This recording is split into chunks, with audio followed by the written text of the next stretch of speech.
My name is Bethany Henry, and for my entertainment speech, I will be reading "'Twas the Night Before Christmas" by Clement C. Moore.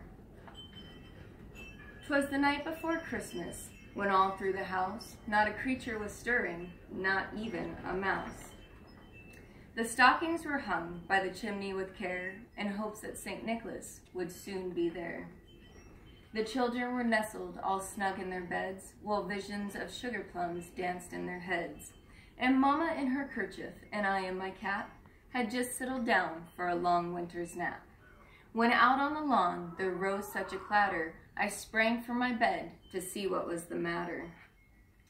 Away to the window I flew like a flash, tore open the shutters and threw up the sash. The moon on the breast of the new fallen snow gave a luster of midday to objects below.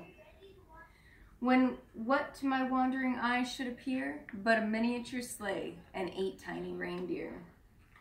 With a little old driver so lively and quick, I knew in a moment it must be St. Nick. More rapid than eagles his courses they came, and he whistled and shouted and called them by name. Now Dasher, now Dancer, now Prancer and Vixen, on Comet, on Cupid, on Donner and Blitzen.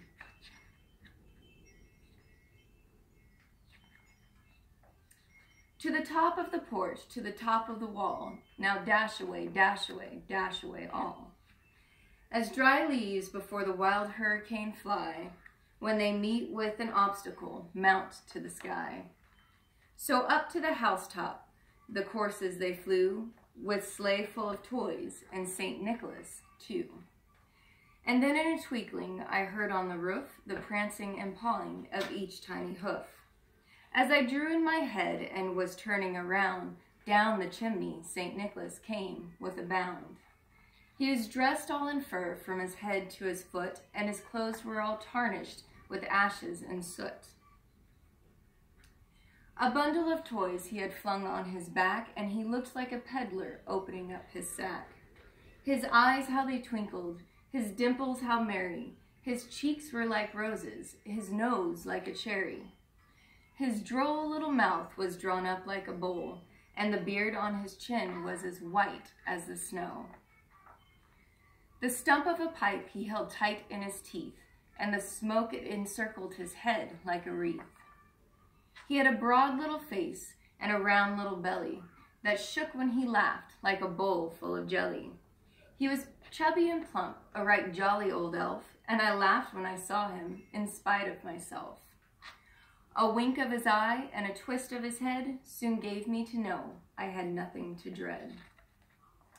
He spoke not a word, but went right to his work, and filled all the stockings, and then turned with a jerk, and laying his finger aside of his nose, and giving a nod up the chimney, he rose. He sprang to his sleigh, on his team he gave a whistle, and away they all flew like the down of a thistle.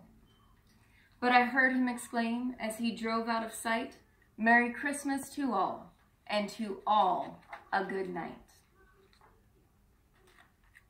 The end.